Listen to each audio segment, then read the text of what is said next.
네, 지난해 북한이 빈번하게 탄도미사일을 발사해서 자주 놀랐던 일본은 이번 북미 정상회담에 상당히 관심을 두고 있습니다. 일본 정부는 회담 진행 상황을 면밀히 지켜보면서 어떤 결과가 나올지 촉각을 곤두세우고 있습니다. 도쿄 연결해 보겠습니다. 황보현 특파원.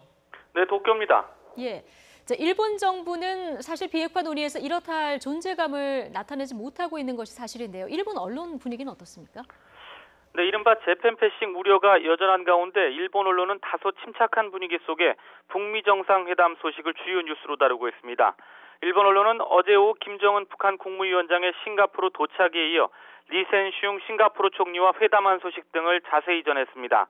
또 뒤이은 트럼프 대통령의 도착과 발언 등을 언급하면서 양측의 실무 협상이 최종 단계에 접어들었다고 보도했습니다.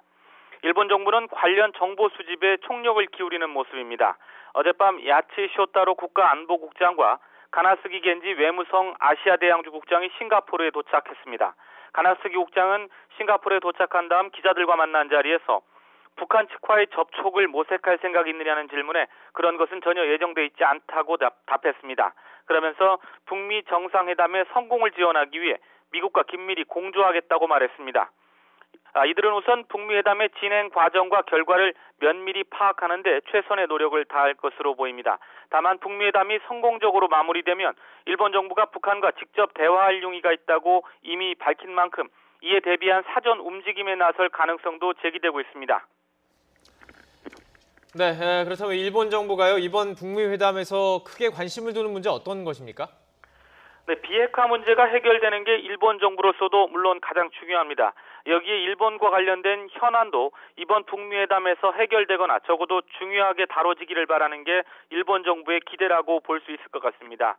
이번 회담에 앞서 아베 총리는 지난주 미국으로 건너가 트럼프 대통령과 7번째 정상회담을 가졌습니다. 일본이 원해서 서둘러 마련된 자리인데 그만큼 아베 총리가 다급했다는 반증이라고 볼 수 있습니다. 지금까지 비핵화 논의 과정에서 일본이 사실상 배제되어 온 게 사실인데 북미 회담에서도 이런 재팬 패싱 분위기가 그대로 이어질 수 있다는 위기감이 작용한 것으로 보입니다. 이 자리에서 아베 총리는 북미 정상회담과 관련된 일본의 입장을 다시 한번 트럼프 대통령에게 전달했습니다. 즉 북한에 의한 일본인 납치 문제와 일본을 사정거리로 두는 북한의 중단거리 미사일 문제도 북미 정상회담에서 꼭 다뤄달라고 요청한 겁니다. 이에 대해서 트럼프 대통령은 납치 문제를 반드시 거론할 것이라고 화답해 일본 정부를 다소 안심시키기도 했습니다.